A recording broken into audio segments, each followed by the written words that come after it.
remember sitting there thinking, what on earth are you doing?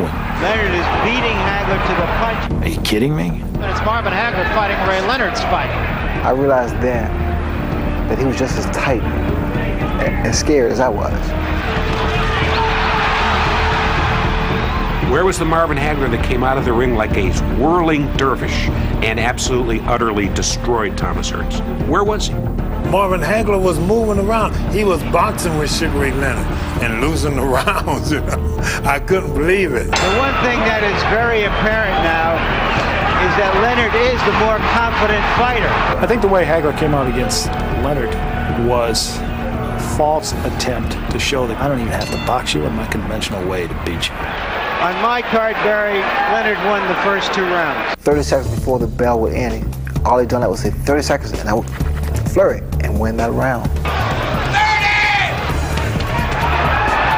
30! It worked like a charm. 30 seconds, boom, round's over. Put that one in the bank. Ding, round 2's in the books.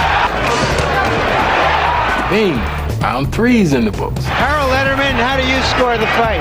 Larry, I've got all 3 rounds for Sugar Ray Leonard. Take this sucker, he'll go for it, Ray.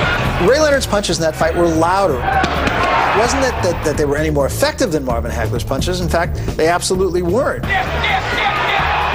But they came in bunches. They were pretty flashy. They were easy to see. They were good punches. They weren't just pity-patter punches. They were good, solid punches. A few round-stealing flurries is what he's trying to do. You can't win the fight with pitter-patter. Marvin was the aggressor, and I mean, that's what more or less what I scored on. Marvin's doing his thing. He's pursuing Sugar Ray, and he's stalking him and hunting him down, and he was beating him up. A good right. Very good seemed hurt. Big right hand by Marvin Hagler. And now Hagler chases Leonard. And Leonard would pop in, do his little dance and flurry and this and that. I'm a fighter, you know, and that's what I've always been. Hagler just continues to press Sugar Ray Leonard. But this guy was, you know, just like a little rabbit, man. I mean, Ray Leonard wanted the bigger ring here. He got his wish, and he's using all of it. if you want to be the champion, if you want to take my title, I think you got to come and take it. This is what Hagler wants. He wants a war. All through the fight, you could see them talking. Hagler was saying to him, "Come on, bitch." And he was calling him a wuss. He was calling him a sissy. He said, "Stop and fight me like a man, you little bitch. Fight me like a man, you little bitch." And I said, "No."